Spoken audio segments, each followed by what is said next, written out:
ಇರುವಂತಹ ಸ್ಥಳ ಕಾರ್ತವೀರ್ಯನೆಂದು ಕೇಳಿರಲೆವು. ಮೌನಗವಿತ ವಿಚಾರ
ಸಾಧ್ಯವಾಗಬೇಕಾದರೆ ಗುರುವಿನ ಆಶೀರ್ವಾದವು ಪ್ರಮುಖ.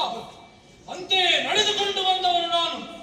ಕೃತವೀರ್ಯ ರಾಕಾವತಿ ದೇವಿಯರ ಹೆಮ್ಮೆಯ ಪುತ್ರನಾಗಿ ಜನಿಸಿದ ನನ್ನನ್ನು ಕರ್ತವೀರ್ಯ ಅರ್ಜುನ ಎಂದು ಜಗತ್ತು ಕೊಂಡಾಡುತ್ತಾ ಇದೆ.